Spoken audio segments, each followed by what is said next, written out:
Le Mac de l'Imo, la matinale info et rencontre dédiée à l'immobilier. Chaque vendredi 7h-9h en direct sur Radio Imo. Bonjour à tous, bienvenue sur Radio Imo, bienvenue dans le Mac de l'Imo. Comme chaque vendredi, on est ensemble jusqu'à 9h et comme chaque vendredi, nous avons un invité avec Fabrice Coustet. Bonjour Fabrice. Bonjour Bérénice, bonjour à tous. Comment allez-vous ? Ça va très bien. Et notre invité aujourd'hui, c'est Jean-Marie Souclier. Bonjour. Bonjour Bérénice, bonjour Fabrice. Vous êtes président de Sogénial Immobilier. Alors pendant 1 heure, on va vous découvrir, on va revenir sur votre parcours, alors parcours professionnel. On va parler de l'actualité aussi, du secteur. On va écouter vos musiques et d'ailleurs on a écouté la première. Et puis on aura évidemment les témoignages de vos proches, puisque c'est vrai qu'on a contacté 3 personnes qui nous ont laissé des messages pour vous. On écoutera ces messages tout à l'heure. Ça va ce matin ? Vous êtes en pleine forme ? En pleine forme, bien réveillé, heureux d'être avec vous. Vous êtes un lève-tôt normalement ? Oh oui, en général 6h30, 6h40. Bon, alors la première musique c'était « Ne me quitte pas » de Jacques Brel. Pourquoi ce choix ? Alors je trouve que c'est une des plus belles musiques que je connaisse. Je l'ai découverte parce qu'en fait, je viens d'un petit village, j'ai grandi à Grenoble, et ma famille vient d'un petit village en Chartreuse, Saint-Pierre-de-Chartreuse. Et en fait, dans ce village, il y avait pendant très très longtemps des rencontres Brel. Et en fait, comme tous les jeunes du village, on a donné un petit coup de main pour aider parce que c'était un truc associatif et fallait faire vivre un peu le village. Et en fait, lors d'un concert, j'ai découvert cette chanson que j'avais jamais entendue. Alors c'était tous les ans, on retrouvait à 2-3 concerts, les gens chantaient cette chanson. Et j'ai toujours trouvé cette chanson absolument magnifique. Voilà, donc ça me paraissait normal et forcément indispensable de l'avoir aujourd'hui. Mais elle est triste cette chanson quand même. Elle est belle. Oui, elle est triste. Chanson d'amour. C'est une des plus belles chansons d'amour en tout cas. Elle est triste, mais je trouve qu'elle est belle. Alors, moi, en discutant juste avant l'émission, j'ai appris que Jean-Marie avait fait aussi notre noble métier, puisqu'il a fait un peu de radio. Expliquez-nous, Jean-Marie, c'était justement sur les ondes. Comment s'appelait la radio ? La radio s'appelait Radio Couleur Chartreuse. C'est une radio qui avait été montée donc justement à Saint-Pierre-de-Chartreuse à l'époque pour promouvoir le développement et la création du parc naturel régional de Chartreuse. Donc ils s'étaient dit, ils avaient travaillé sur tout un cahier des charges et tout ce qu'il fallait, notamment il y a tous les éléments dans la biodiversité, les éléments exceptionnels sur la nature, et puis il y a tout ce qu'on va faire pour attirer les gens, pour faire connaître ça. Et donc ils avaient créé une radio, mon grand-père s'en occupait, et de facto, à un moment, comme j'étais jeune et je passais mes vacances là-bas, il m'a dit, écoute Jean-Marie, il se passe pas trop de trucs, est-ce que tu veux pas essayer de t'en occuper un peu, faire un truc avec les jeunes? Et on s'est retrouvés à faire des émissions le soir où on fédérait un peu, le studio devenait le lieu de rencontre de tous les jeunes qui étaient en vacances là-bas ou qui habitaient là-bas. Voilà. Et c'était un super studio apparemment, qui avait été créé par un des artisans du village. Exactement, on avait un artisan du village, un ancien plombier du centre de recherche sur le nucléaire de Grenoble, qui est un centre important, qui avait monté complètement le studio de ses mains dans un vieux local qui appartenait d'ailleurs à mon arrière-grand-mère, pour l'anecdote. Et il avait monté ça, il avait fait un truc quasi professionnel dans une petite radio de village finalement. Alors on va continuer à parler de votre parcours professionnel. Donc Sogénial, peut-être une petite présentation de Sogénial Immobilier. Alors Sogénial Immobilier, c'est une société de gestion de portefeuille, donc de fonds immobiliers agréés par l'AMF. On gère aujourd'hui une 30aine de fonds et un peu plus d'1 milliard d'euros. On gère toute typologie de fonds immobiliers, plus particulièrement bien sûr des fonds grand public. On gère 3 SCPI, cœur de ville, cœur de région, cœur d'Europe. On gère un groupement forestier d'investissement, Cœur Forest. Et puis après, on va gérer tout un tas d'autres fonds plus professionnels avec des asset managers extérieurs le plus souvent ou en interne, et on va gérer des OPPCI, des FCPR, des SLP. L'idée, c'est d'offrir un spectre de gestion le plus large possible aux investisseurs, que ce soit des petites souscriptions en forêt, ça commence à 1 000 euros, en SCPI à 2 000 euros, et puis après les autres fonds, c'est plutôt 100 000 euros, voire 800 000 euros. Les SCPI, les sociétés civiles de placement immobilier, qui font un tabac auprès des épargnants français, la collecte le montre année après année, ça se dément pas. C'est ce qu'on appelle la pierre papier, un mélange d'investissement entre la pierre, puisqu'il y a des actifs physiques, mais on a des rémunérations qui sont régulières et qui sont assez anti-crise, puisqu'on l'a vu, malgré la crise sanitaire, finalement, les fonds offrent toujours des rendements plutôt intéressants, 4,5%, 5%, 6% pour certaines. C'est vrai que la SCPI, on a longtemps dit, nous, chez Sogénial, c'est pour ceux qui aiment la pierre sans avoir à la gérer, c'est comment investir dans la pierre. C'est un bon slogan. C'est un bon slogan. C'était pendant longtemps un peu notre baseline, notre slogan. C'est vrai que c'est un bon moyen d'investir dans l'immobilier avec des petits montants ou des gros montants, sans souci de gestion, en diversifiant le plus possible, puisque finalement, on va souvent diversifier avec des montants un peu plus élevés que 2 000 euros dans plusieurs SCPI qui elles-mêmes vont avoir plusieurs dizaines, voire plusieurs centaines d'actifs immobiliers. Et on va avoir en effet ce petit effet anti-crise, puisque l'immobilier, c'est dans quasiment toutes les SCPI de l'immobilier professionnel, de l'immobilier d'entreprise, commerce, bureau, activité, entrepôt. Et tous ces baux sont indexés finalement. Il y a des indexations tous les ans ou tous les 3 ans, mais la plupart du temps tous les ans. Et ça permet finalement de protéger les gens contre l'inflation et d'avoir une croissance régulière du patrimoine, tout en ayant une gestion, comme on disait à l'époque, de bon père de famille. Et vous l'avez dit, Fabrice, c'est vrai que l'année dernière, une collecte record pour les SCPI, plus de 10 milliards d'euros, plus 37% par rapport à l'année dernière. Est-ce que vous pensez que 2023 va être dans le même genre ? Alors, 2023 va être un peu plus contrasté, je pense. Il y aura pour moi deux typologies de SCPI. En fait, on a forcément, on voit la remontée du livret A très importante, on voit la montée des fonds euros. Les historiques montent moins, mais c'est vrai que les plus récents, très obligataires, sont à 4, 4,5. Donc quand on a des SCPI en rendement moyen en 2022, qui était de 4,53, avec une fiscalité qui est quand même un peu lourde quand on est bien imposé, c'est presque confiscatoire, forcément on a un regain d'intérêt pour ces produits-là. Alors on va avoir d'un côté, je pense, les SCPI dites historiques, avec des grosses SCPI avec des rendements plus bas, qui vont avoir un petit peu plus de peine à collecter, puis on va avoir des arbitrages, des contrats d'assurance vie qui étaient très orientés vers l'immobilier, qui vont se remettre sur le monétaire et l'obligataire, et ça va toucher plutôt les grandes maisons de gestion.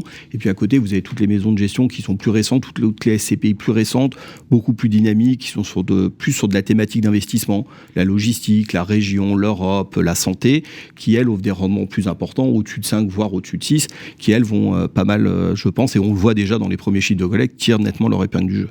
D'accord. Quand vous parlez d'un ralentissement, vous le voyez déjà depuis que la politique monétaire a changé ? Sur la collecte ? Ouais, sur la collecte. Alors, on le voit dans les chiffres publiés par les grandes maisons de gestion. Chez nous, on ne le voit pas du tout, puisqu'on est toujours en croissance, puisque nous, on est plutôt dans les jeunes SCPI dynamiques. Ouais. On a cette particularité. Donc ça, elles ne sont pas impactées pour l'instant ? Pas du tout. Nous, on est toujours en hausse de croissance continue depuis 3 ans.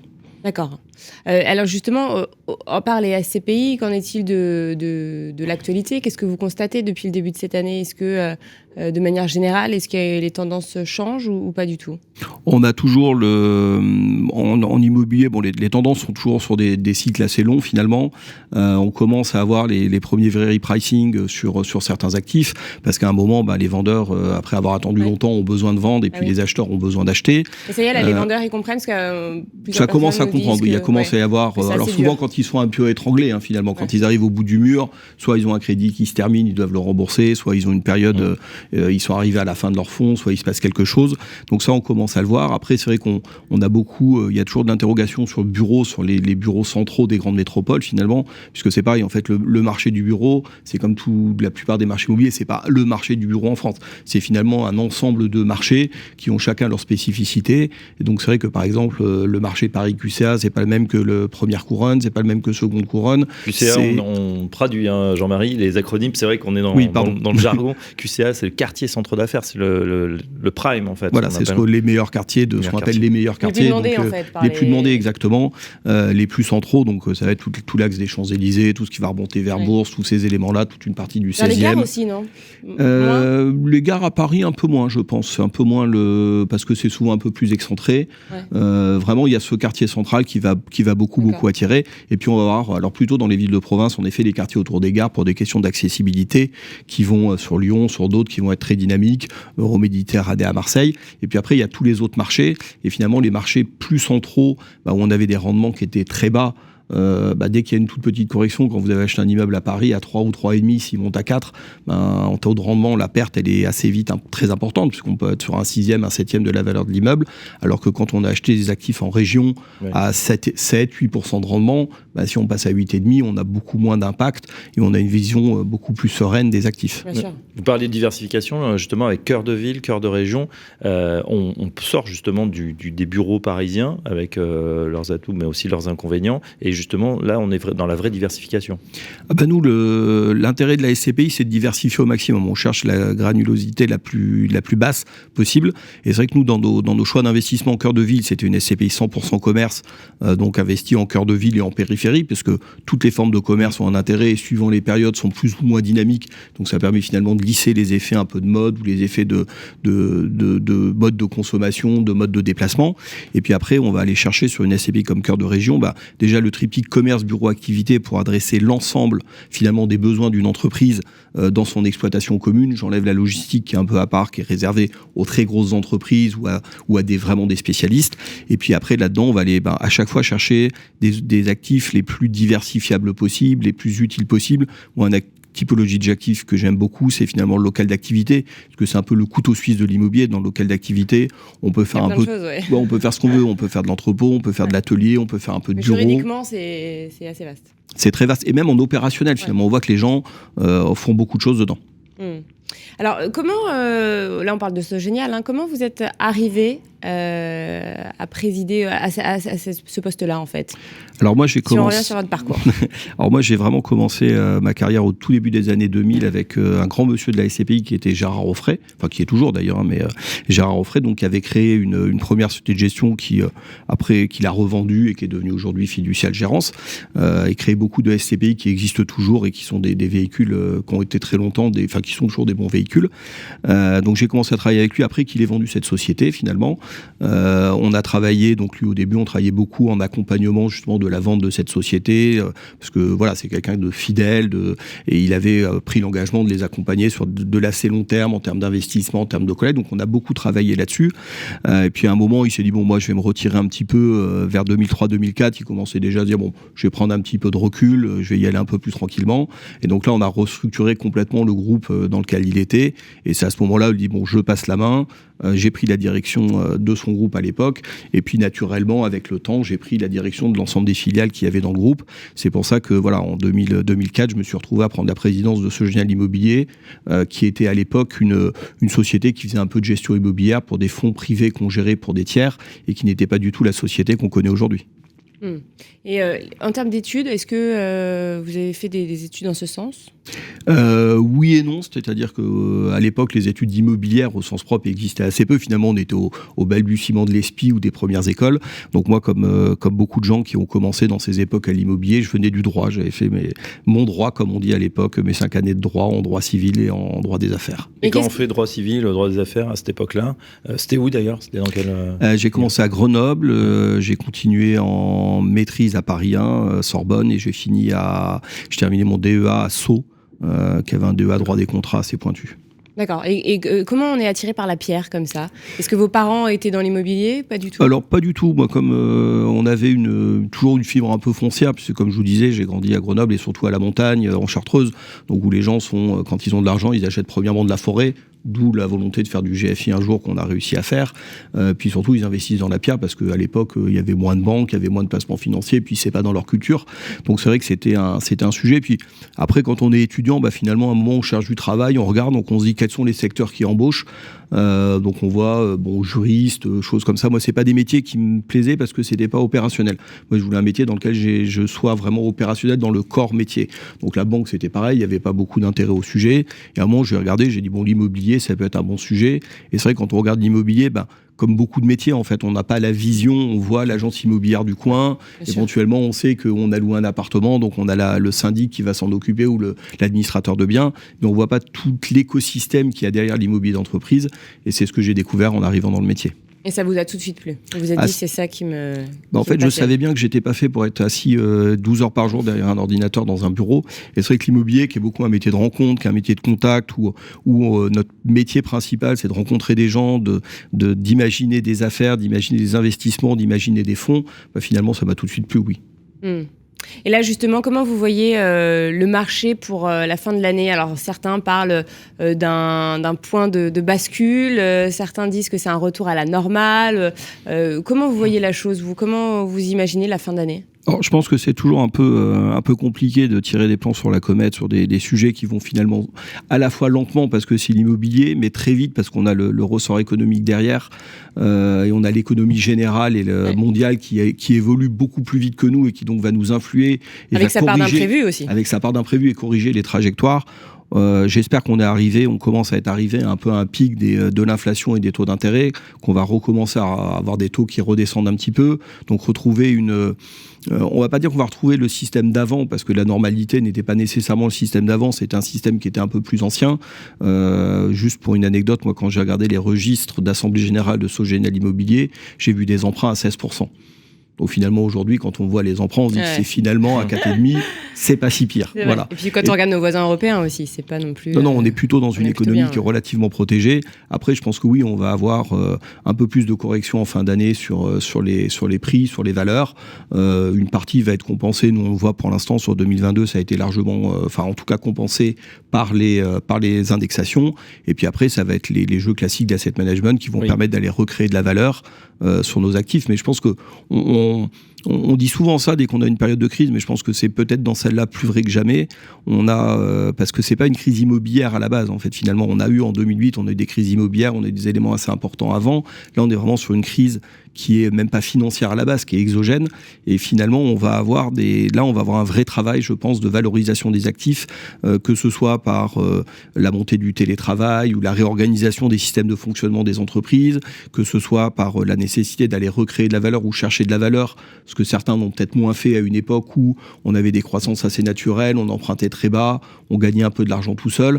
Là, beaucoup de gens vont devoir remettre les mains dans le cambouis pour aller créer la valeur qu'ils ont peut-être laissé s'endormir un petit peu dans le temps. Alors, augmentation du télétravail, pas sûr, on en a parlé ce matin. C'est vrai que les employeurs sont de plus en plus contre, alors que les employés sont pour. Il y a des désaccords qui se créent, Fabrice. Oui, il y a une étude globale, on en parlait, c'est vrai, dans la première heure, effectivement, qui montrait que c'est peut-être l'année du retour, après avoir été très généreux, entre guillemets, parce que la situation l'exigeait aussi, sur le télétravail. Les employeurs, en tout cas, souhaiteraient qu'il y ait 4 jours de télétravail ou plus.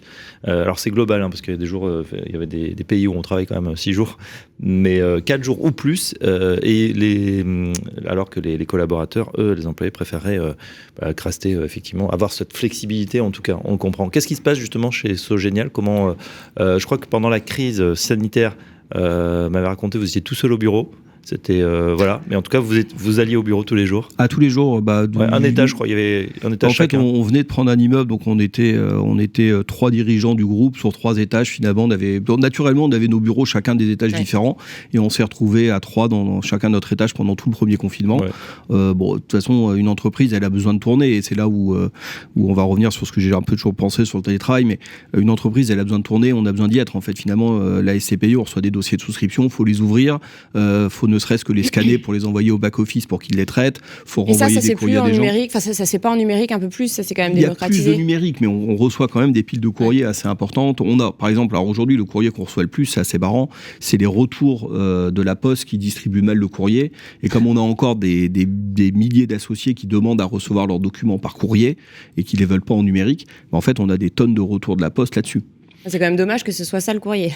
Après, on reçoit beaucoup de souscriptions par courrier. Il y a beaucoup plus de numérique, mais c'est vrai qu'on reçoit encore les avis de taxes foncières beaucoup par courrier. Il y a beaucoup de choses qui arrivent en fait encore beaucoup par courrier. Et alors en 2000, ça s'est calmé depuis 2021 parce que les gens ont pris un autre pli, un autre fonctionnement. Mais c'est vrai qu'en 2020, il fallait être présent au bureau pour traiter ces choses-là, répondre au téléphone ou ne serait-ce que renvoyer le téléphone ailleurs. Et donc pour vos équipes, qu'est-ce que vous conseillez ? Vous conseillez le télétravail comme dans l'étude 1 jour par semaine ou pas du tout ? Alors en fait, moi j'ai toujours été, ce que j'ai toujours dit, vous pouvez apprendre de tout ce que j'ai toujours dit sur le télétravail. 2020, 2021, 2022, beaucoup de gens sont mis au télétravail. Chez nous, très peu, parce que les gens, on l'a pas imposé. On n'était pas nécessairement favorable, mais on n'a pas empêché ceux qui voulaient de le faire, dans des proportions normales et raisonnables, bien évidemment, après les confinements, j'entends, bien sûr. Et moi, j'ai toujours dit qu'en fait, ça marchait bien à ces moments-là, parce qu'en fait, on était sur des équipes, vous prenez 2020, tout s'arrête, 2021, 2022, vous avez encore vos équipes, elles ont peu bougé, il y a eu peu de départs, il ne s'est pas passé grand-chose, votre entreprise, les gens se connaissent, ils fonctionnent bien ensemble. Mais ça fonctionne bien parce que les gens se connaissent, ils ont l'habitude de travailler ensemble, ils ont l'habitude de faire les choses. Peut-être moins dans les grandes entreprises, mais en tout cas dans les petites entreprises. Quand une petite entreprise, c'est la machine à café qui fait les choses, c'est le fait de se parler, c'est le fait d'échanger, c'est le fait de se connaître. Votre entreprise, le temps passe, il y a des gens qui partent, il y en a des nouveaux qui arrivent, si les gens, ils n'ont jamais vu personne. Demain, vous ne vous connaissez pas, vous appelez quelqu'un en lui demandant qu'il règle un problème pour vous, s'il ne vous connaît pas, il va le mettre en dessous de la pile, puis vous allez le rappeler une semaine après, il va se dire ah oui, il faut que je le remette au milieu, et puis ça va prendre 15 jours. Alors si c'est quelqu'un que vous connaissez, il se dit bon ok, Fabrice il est sympa, je m'occupe de son problème tout de suite, je le règle, parce que voilà. Non mais en fait la réalité elle est là, c'est des relations humaines toutes simples. Donc nous on n'a jamais été hyper favorable au sujet sans l'empêcher non plus, parce que on voulait qu'en fait les équipes travaillent ensemble. On est une entreprise qui croît énormément, qui se développe beaucoup, on fait une dizaine de recrutements par an, 10-12 recrutements par an, on est une quarantaine, vous voyez la progression assez rapide. En fait on a besoin que les gens échangent, apprennent à se connaître, apprennent à se parler, apprennent à fonctionner, parce que sinon il y a de l'incompréhension, il y a des erreurs, et après tout le monde en pâtit. Et ça vous l'avez remarqué concrètement, que quand il y a moins d'humains, il y a plus d'erreurs, plus de... On voit qu'il y a plus d'erreurs, que le travail prend plus de temps, les gens ne se comprennent pas, donc éventuellement ils sont deux à faire la même chose parce qu'ils n'ont pas échangé, et à la fin ils arrivent tous en disant tiens j'ai fait ça, c'est bien, oui sauf que ton voisin il l'a déjà fait. Voilà, on voit concrètement, nous, en applicatif, qu'en fait les gens travaillent beaucoup moins, puis il y a moins... Oui, dans les confinements, les gens ont finalement beaucoup plus travaillé, on s'en est aperçu, mais on voit quand même que nous, on fait en sorte d'avoir des gens qui d'être dans une ambiance quand même un peu bon enfant, voilà, que les choses se passent bien, que les gens rigolent. On fait régulièrement des pots pour les anniversaires ou des trucs un peu surprises. Faut pas que les gens sachent qu'à chaque anniversaire il y a un pot, parce que sinon ça devient une routine. Et c'est aussi cette ambiance qui fait les choses. Alors justement, on a le témoignage d'une de vos collaboratrices, Nawal Belkadi. On l'a eu, on écoute. Nawal Belkadi, bonjour. Bonjour. Vous travaillez avec Jean-Marie Souclier depuis combien de temps ? Depuis un peu plus d'1 an. Donc vous faites partie de Sogenial Immobilier. Que faites-vous exactement ? Exactement. Alors je suis responsable middle back office. Et comment c'est de travailler avec Jean-Marie ? C'est vraiment agréable de travailler avec une personne comme Jean-Marie parce que il est beaucoup à l'écoute. Il est bienveillant. Il a de très très très belles qualités humaines qui se perdent aujourd'hui malheureusement. Voilà, dans la globalité, enfin voilà, il a un côté déconneur comme un côté sérieux. Enfin voilà, il a plusieurs casquettes et c'est très agréable de travailler avec un tel responsable. On va dire qu'il y a un équilibre aussi et que c'est ça qui est agréable. Exactement, il y a la proximité. Enfin, ce qui est bien dans les petites structures, c'est que on n'est pas un numéro de matricule et le côté humain ne se perd pas du tout, bien au contraire. Et c'est très très très très agréable de travailler avec un collaborateur pareil. Honnêtement, pour l'instant c'est un des meilleurs. Et est-ce qu'il a des défauts, des petits défauts ? C'est pas vraiment un défaut, mais des fois, je comprends pas trop ces blagues. je comprends pas trop ces blagues. Voilà. Alors, Jean-Marie est avec nous en studio. Il vous écoute. Est-ce que vous avez un message à lui adresser directement ? Écoute, Jean-Marie, c'est un plaisir de travailler avec toi. Tu m'as donné la chance de travailler au sein de Sogenial et je t'en remercie infiniment de m'avoir donné cette opportunité-là, cette belle opportunité. Et j'espère que tu es satisfait de moi. C'est touchant comme commentaire. C'est très touchant, en effet. Mais qu'est-ce que c'est que ces blagues qu'on comprend pas alors ? Moi, je suis très 2e, voire 3e degré. Donc, à des moments, je suis un peu parti dans ma référence à une chanson, à un sujet. Et c'est vrai que des fois, ils mettent 2 minutes à comprendre où je veux en venir. Et des fois, quand je dis quelque chose, ils sont là en disant alors, c'est du 1er degré ou il y a quelque chose derrière ? Ouais, puis il faut se méfier avec les références parce que je marquais, plus on prend d'âge et plus on dit des choses que peut-être les plus jeunes n'ont pas du tout connues. C'est vrai que c'est pareil avec Fabrice, je ne comprends pas toutes ces blagues. Voilà. On est de la même génération que Jean-Marie, donc ça, nous on a les refs. Nous on se comprend, il n'y a pas de problème. Non mais en tout cas, voilà, Nawal l'a dit, vous êtes quelqu'un d'humain. Alors c'est vous qui l'avez recruté ? Alors à la base, oui, c'est moi qui l'ai recruté. C'est pas moi c'est quelqu'un d'autre dans mes équipes qui a déniché Nawal, parce que c'est un vrai talent qu'on a déniché. Et après, c'est moi qui l'ai recruté. C'est vrai que il a été recruté par Jean Lubel, notre directeur du développement, et Inès Diaz, qui était l'ancienne directrice générale de la structure. Et après, c'est vrai que comme le back office est un élément très important, je l'ai très longtemps supervisé. Je continue à avoir une vue assez permanente dessus. Et j'ai essayé de l'accompagner au maximum. Alors des fois, de façon un peu plus rude qu'à d'autres, parce qu'il faut bousculer un peu les gens aussi des fois pour qu'ils avancent. Mais c'est vrai qu'on a quelqu'un qui a des vraies compétences et qui reste beaucoup aussi dans les mêmes qualités humaines et d'empathie et de bienveillance que j'ai. Donc c'est vrai que voilà, on a un assez bon fonctionnement. Alors c'est quoi un peu bousculer les collaborateurs, être un peu rude ? Moi, quand on avait parlé un peu éventuellement on dit souvent que le chef d'entreprise, c'est le chef d'orchestre. Moi, je pense que c'est aussi avant tout le compositeur, c'est-à-dire qu'il écrit la partition, il en dirige une partie, puis après, il faut qu'il laisse chacune de ses équipes, en fait, être son propre chef d'orchestre dans chacun des départements. Et leur faire confiance et les aider, les amener à progresser, et les faire avancer. Et puis de temps en temps, quand ça se passe bien, il faut leur dire. Puis quand ça se passe mal, il faut aussi leur dire. Il faut être capable d'enlever le côté, finalement, on déconne ensemble, on peut bien rigoler. Et de dire, voilà, là, on va prendre 10 minutes pour expliquer tout ce qui ne va pas. On va être peut-être un peu cash et on n'est pas forcément là pour être gentil, on est là pour être objectif et clair. Après, une fois que c'est terminé, c'est pas du ressenti personnel, il n'y a pas d'acrimonie, c'est juste de la gestion. C'est-à-dire, voilà, là, il y a quelque chose qui n'a pas été bien fait, ou il y a quelque chose qui est amélioré. Si c'est juste quelque chose de mineur, on en parle simplement. Si c'est quelque chose de plus important, on en parle de façon un peu plus, je disais, dure, pour expliquer que c'est un sujet important, pour accompagner les gens. C'est pas juste de leur dire le travail est mal fait, ou les choses vont pas. C'est de leur expliquer aussi comment on pense, nous, qu'il faudrait peut-être les améliorer, et de leur laisser aussi le champ pour trouver eux-mêmes les correctifs, parce que c'est leur service, c'est leur travail, et ce que je dis, il faut les emmener ensemble, il faut aller ensemble dans cette direction-là. Après, voilà, ça arrive... je ferais de l'humour, je dirais moins de 10 fois par jour, mais mais ça arrive de temps en temps, c'est pas des choses qui arrivent, ça arrive le moins souvent possible, mais ça fait aussi partie du management et de la direction d'une équipe, de savoir recadrer les choses et féliciter quand ça va bien et recadrer les choses quand ça va mal. Alors on va écouter votre deuxième musique. Juste avant, si vous deviez vous décrire en un mot en tant que manager, que chef d'orchestre, quel serait le mot ? Ça, c'est une bonne question. J'espère que le mot serait bienveillant. Voilà, on écoute tout de suite votre deuxième choix musical, les Guns N' Roses.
musical. Vous êtes très rock. Hein.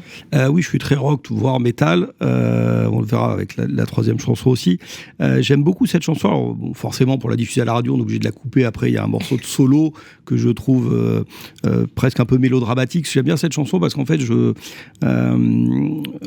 pour moi, alors on disait tout à l'heure sur Ne me quitte pas que c'est une chanson triste. Pour moi, c'est une chanson très triste. C'est une chanson, pour moi, c'est la chanson que j'écoute quand je suis triste et que je me dis, ok, t'as 10 minutes pour être triste et après on arrête d'être triste en fait.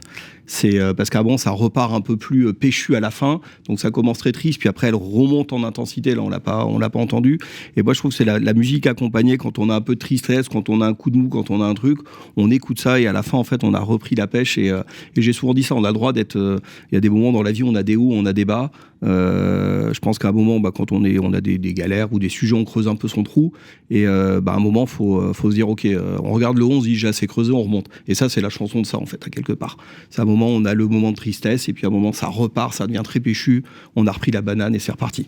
Et qu'est-ce qui vous motive dans la vie justement? Qu'est-ce qui vous donne la banane?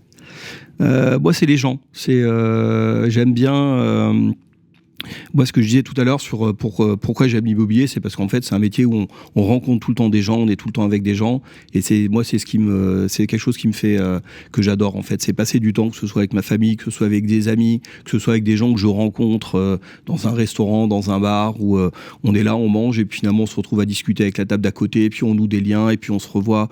Moi, c'est tous ces éléments-là. On prend un apéro rapide, c'est tous ces petits moments de vie en fait. Qui font pour moi le sel de la vie et l'intérêt, plus que toutes les réussites professionnelles ou tous ces sujets-là. C'est vraiment se dire voilà, je fédère des gens, je rencontre des gens, je fais se rencontrer des gens et tout le monde passe des bons moments ensemble. Évidemment, c'est le but.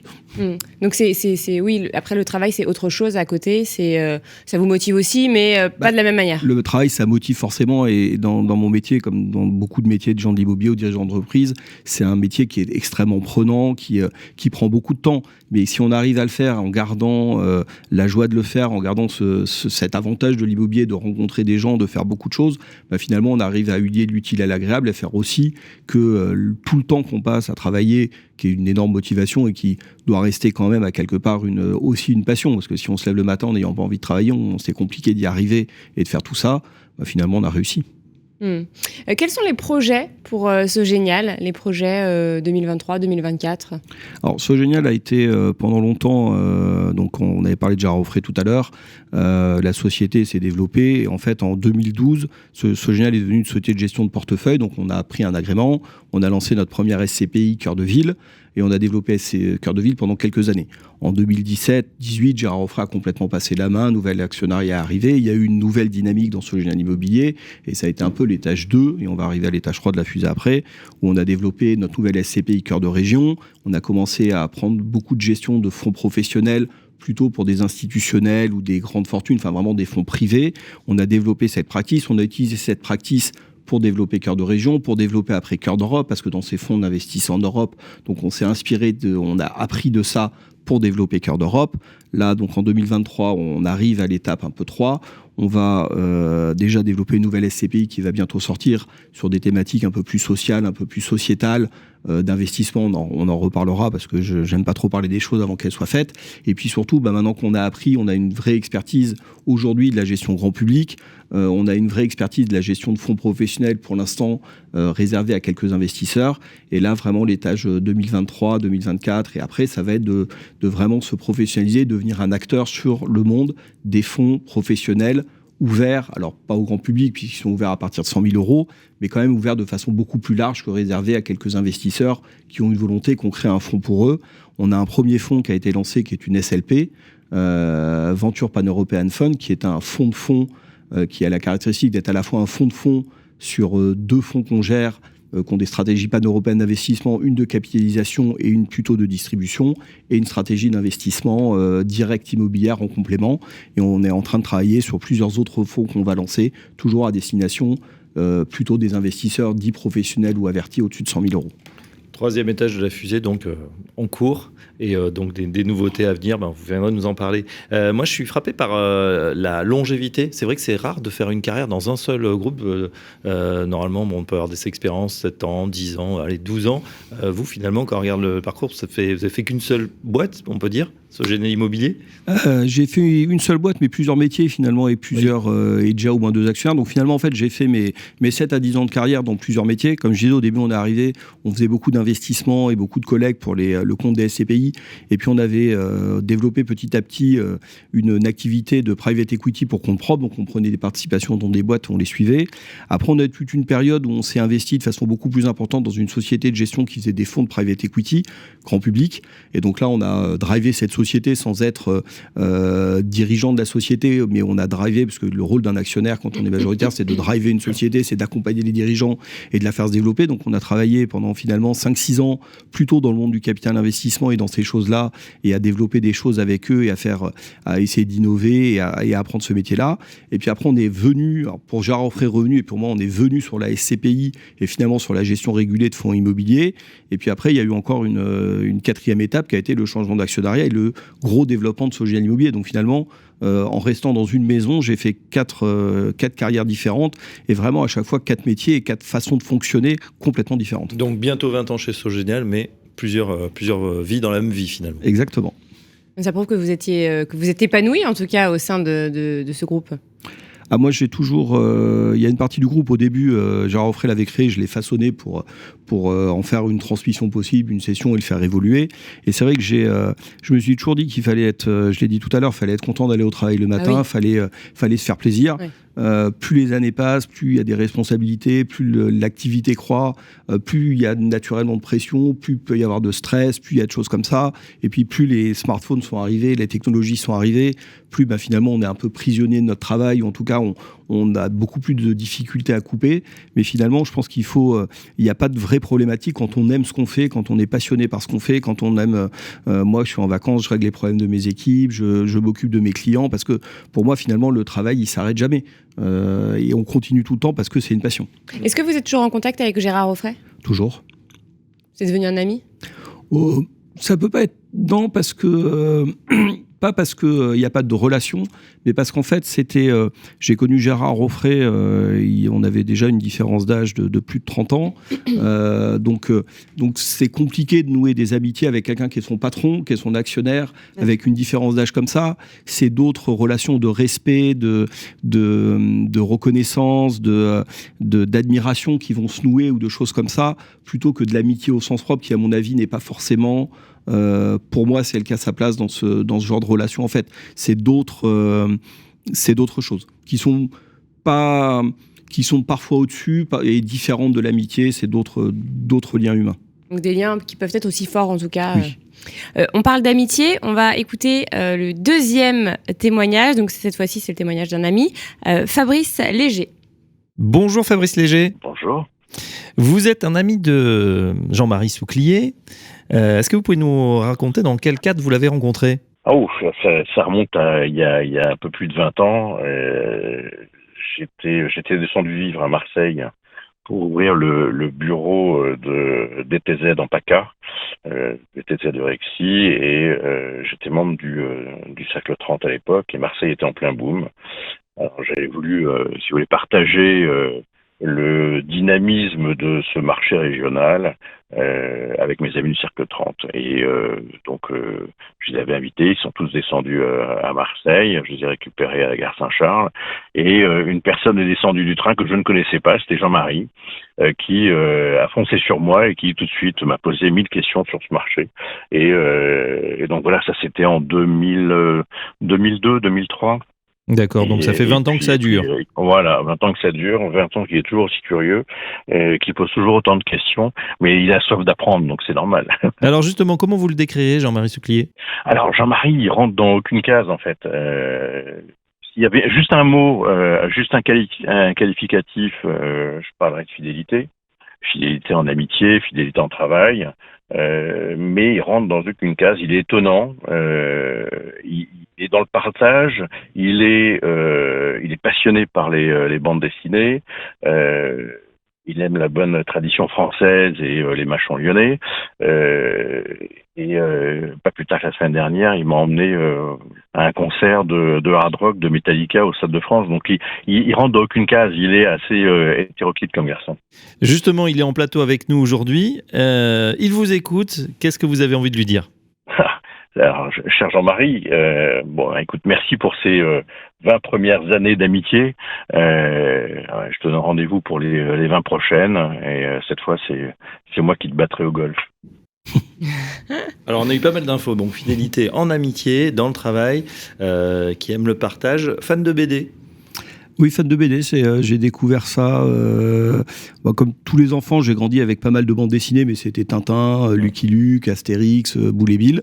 Et puis c'était avant l'essor de la BD qu'on a connu aujourd'hui. Et puis j'ai découvert un jour l'Argowin chez 13, chez une amie. Ah, oui. Et là j'ai vu qu'il y avait une BD un peu. Alors moi j'avais connu des BD pour adultes type Mafalda ou des choses comme ça, avec une lecture d'enfant. Il y a un double niveau de lecture comme dans Astérix, comme dans plein de choses. Mais là j'ai découvert des BD vraiment beaucoup plus modernes pour adultes et j'ai beaucoup accroché. Je trouvais le format déjà très bien, j'adore l'image, et c'est la première chose qui m'attire dans une bande dessinée, c'est le dessin. Je pense comme beaucoup de gens, mais j'achète ou j'achète pas en fonction du dessin d'abord, et puis après des conseils qu'on me donne aussi. Et puis j'aime le format en fait qui est assez court finalement, qui permet de se mettre dedans et de le lire en une seule fois, alors que quand on travaille beaucoup finalement, lire un roman c'est plus compliqué parce que quand on a couché les enfants, quand on a fait ranger la maison, quand on a tout fait, on s'accorde une vingtaine de minutes ou un quart d'heure. En un quart d'heure on peut lire une bande dessinée. Si on met un quart d'heure sur un roman, s'il fait 400 pages, on en a pour 3 semaines et on ne sait plus de quoi il parle. C'est vrai. Et vous achetez des BD? J'achète très régulièrement des BD. Vous en avez de nombreuses, vous m'aviez dit. Oui, j'en ai beaucoup. Mais parce que ça prend beaucoup de place. Oui, j'ai des grandes armoires chez moi. Parce que moi, j'ai un défaut, c'est que je n'aime pas jeter, je jette pas les choses, notamment les livres, parce que j'adore l'objet livre. Finalement, je trouve que c'est un extraordinaire objet de partage, de connaissance. C'est dommage de jeter des livres. Savoir. Donc, je donne quand je veux plus. Les bandes dessinées, je les garde. J'ai habitué mes enfants, je les emmène tous les 15 jours chez le libraire BD. Ils achètent des mangas, ils achètent des choses. Je veux qu'ils aient l'habitude d'avoir un ouvrage papier dans les mains, pour avoir l'habitude d'ouvrir des livres et de travailler avec et de ne pas être que sur smartphone. Et du coup, j'ai des immenses armoires chez moi où je range mes bandes dessinées qui prennent tout un mur du salon. Bon, voilà pour la BD. Qu'est-ce qu'on a entendu encore? La bonne chère. Oui, moi j'ai entendu le Mâchon, je suis lyonnaise, alors je connais bien. Il faut à nos auditeurs ce que c'est que le Mâchon lyonnais. Alors le Mâchon, c'est devenu une tradition lyonnaise, mais historiquement c'était le repas, un peu le casse-dalle que prenaient les ouvriers soyers, les canuts qui travaillaient sur la Croix-Rousse. Ils commençaient très très tôt le matin et ils faisaient leur pause vers 9h et ils allaient soit dans un restaurant, soit ils s'apportaient une gabelle avec un petit bout de fromage et un petit coup de rouge pour tenir la journée, parce que c'était quand même des métiers très épuisants. Et en fait, ça fait partie de la tradition lyonnaise, ça fait partie de la tradition des bouchons lyonnais, qui sont mondialement connus. Et en fait, il y a quelques années, je crois que c'est 64 de mémoire, il y a une confrérie qui s'appelle les Francs-Mâchons, qui s'est créée pour finalement remettre cette tradition en place et faire revivre les mâchons. Alors ça a été un peu les premiers, ça s'est beaucoup développé depuis et c'est devenu très à la mode. Et en fait, mon grand-père en faisait partie, c'est une histoire un peu de famille chez nous, parce que mon grand-père était lyonnais. Et en fait, on a c'est des gens qui se réunissent le matin à 8h45, 9h. Donc on ripaille gaiement le matin, c'est ça, c'est du salé, ça peut être du saucisson. Ça commence par un petit coup de blanc et un peu de charcuterie, ça enchaîne par un plat de tradition française et un petit coup de rouge, et ça continue avec un fromage et un café. Et en fait, comme j'aime beaucoup ça et que je m'occupe un peu d'organiser ça à Paris pour des confréries, pour des associations. Les Francs-Mâchons aussi. Les Francs-Mâchons de Paris, je m'en occupe également. Ah, génial.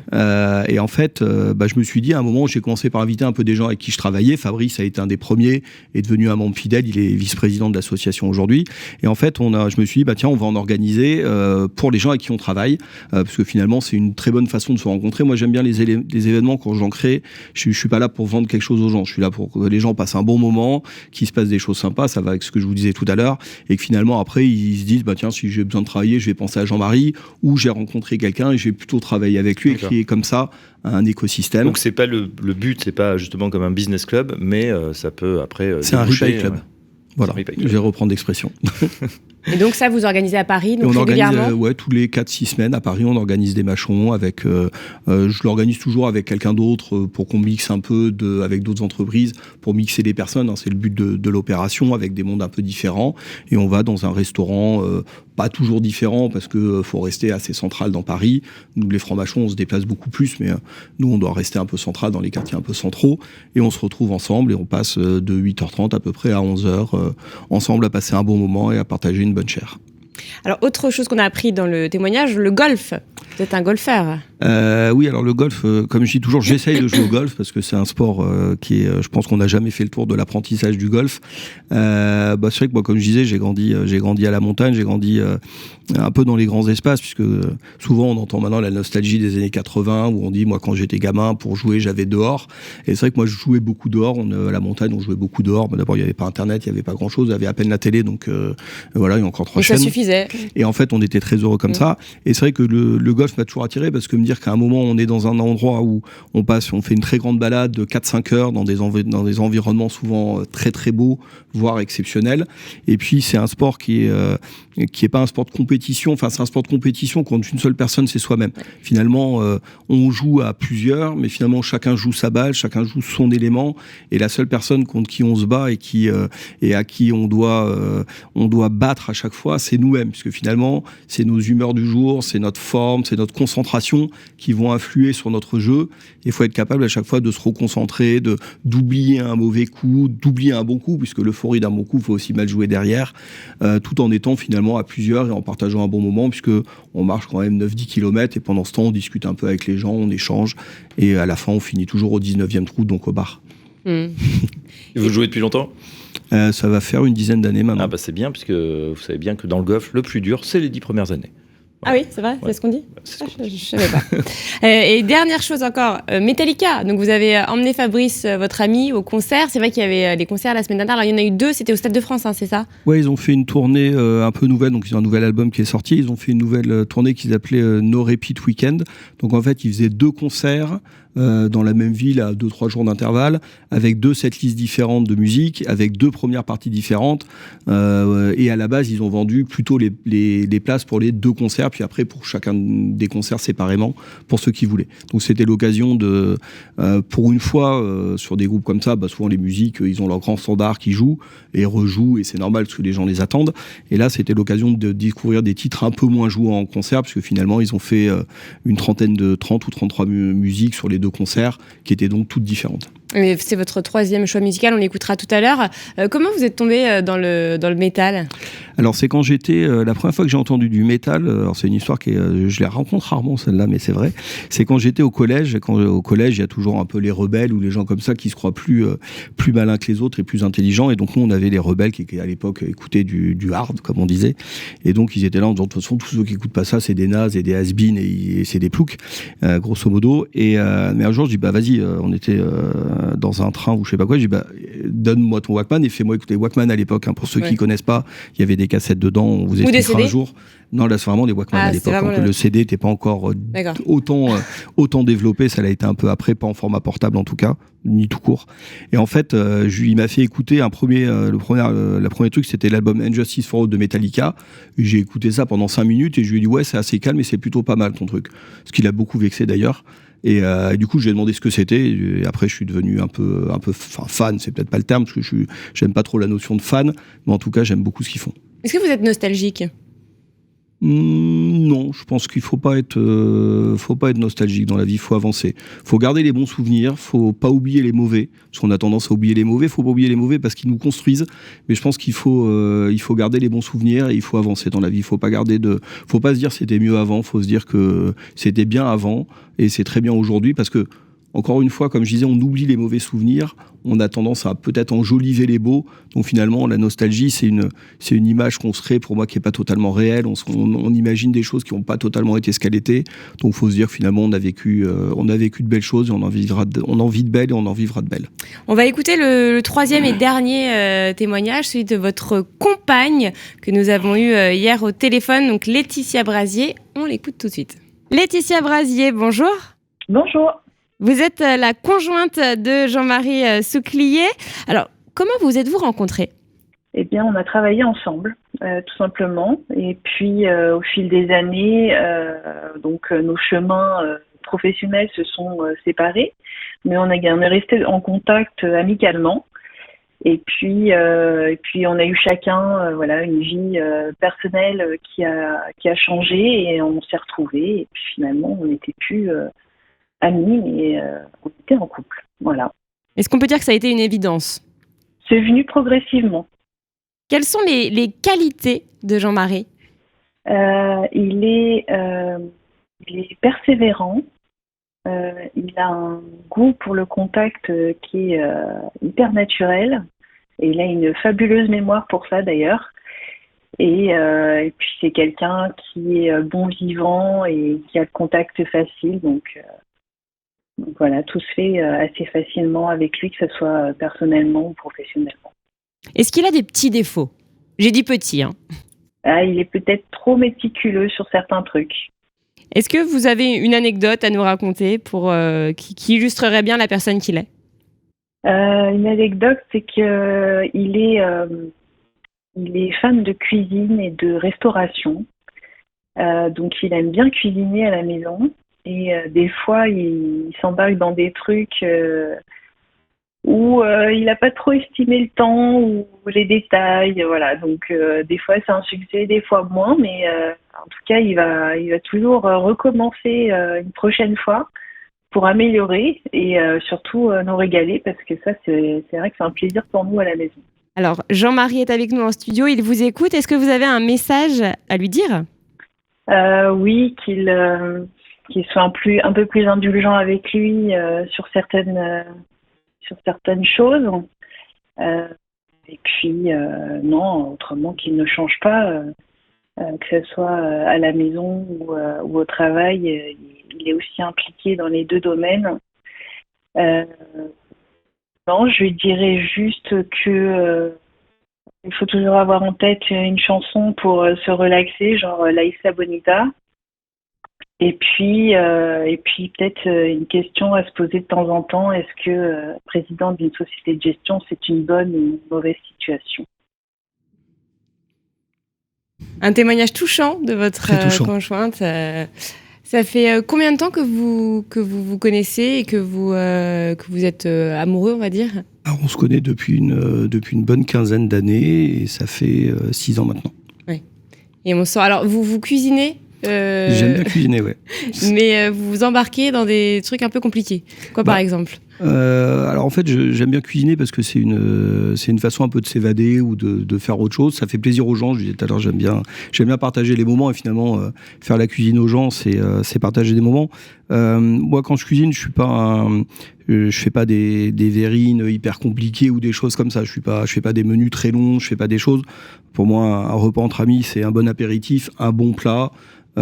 Puis après un peu de fromage et un dessert, donc je me concentre souvent sur ce plat-là, et c'est vrai que j'aime bien découvrir en fait beaucoup de styles de cuisine, aller chercher beaucoup de choses dans mes plats préférés. Un plat que j'ai mis très longtemps à arriver à faire, elle disait je recommence, c'était la blanquette de veau. Je comprenais pas comment faire la sauce de la blanquette de veau, j'ai aucune recette qui m'expliquait comment le faire, et puis un jour j'ai compris comment ça se faisait, donc voilà. Donc maintenant que j'y arrive, j'en fais d'ailleurs beaucoup moins parce que je sais comment ça se fait.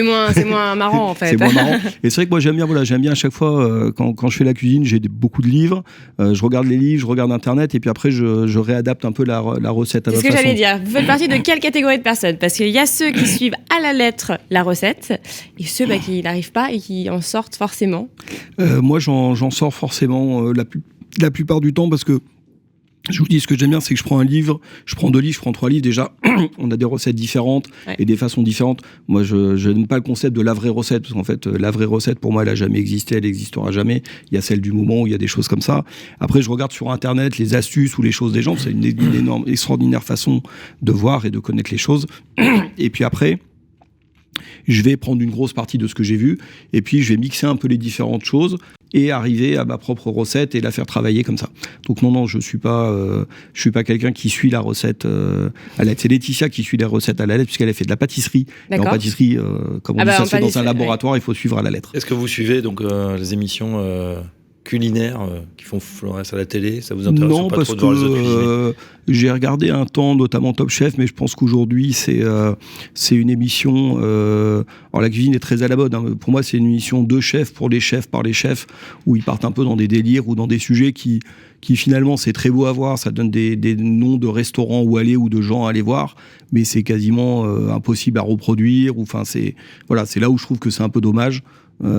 Après, c'est le sujet de ces émissions. C'est moins grand public, c'est ça que vous voulez dire? Pour moi, en tout cas, pour la cuisine, c'est moins grand public. parce que là, il y en a un récemment, il a fait une assiette, on a vu ça sur tous les réseaux sociaux, l'assiette était vide, en fait, il fallait retourner l'assiette, et sur le fond de l'assiette, il avait fait un truc avec une gelée qui était figée, il avait appelé ça le rien.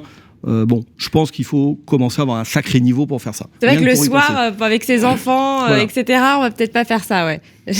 Moi, en cuisine, ce que je vais préférer faire finalement, c'est toute cette cuisine du quotidien qu'on peut faire pour les enfants, pour la famille, où on se dit, on a 20 minutes pour faire un truc, qu'est-ce qu'on peut faire vite fait, qui sera, entre guillemets, fait maison, comme dit mon fils, c'est fait maison, et pour faire plaisir. Mon fils, il a 11 ans, celui-là. Vous en avez combien ? Le deuxième a 14 ans. Ah oui, donc en plein dans l'adolescence. Ça va pour l'instant. Préadolescence, on va dire. Préadolescence. Bon, on va terminer l'émission. Merci à vous en tout cas d'être venu, Jean-Marie. Merci de nous avoir accordé des révélations sur ce plateau. Jean-Marie, qu'on a donc cuisiné pendant 1 heure. Ça va, c'était pas trop compliqué. C'est ça. Ça y est, je l'ai compris celle-là en plus. Merci à Jason Pignero, merci Fabrice Coustet. Merci Bérénice, merci à tous de nous avoir suivis comme chaque vendredi. N'oubliez pas qu'on peut retrouver cette émission en podcast, Radio Imo, tous les replays sont disponibles, que ce soit la première heure d'actu immobilière et bien sûr notre grand témoin du jour, Jean-Marie. Tout à fait. Et là on se quitte avec Metallica, Whenever I May... Wham. Ouais, je l'ai bien dit, oulala. Voilà, et on écoute.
Le Mac de l'Imo, la matinale info et rencontre dédiée à l'immobilier en partenariat avec Opinion System, promis et bien ici, à retrouver sur le site et l'appli radio.imo et sur toutes les plateformes de streaming.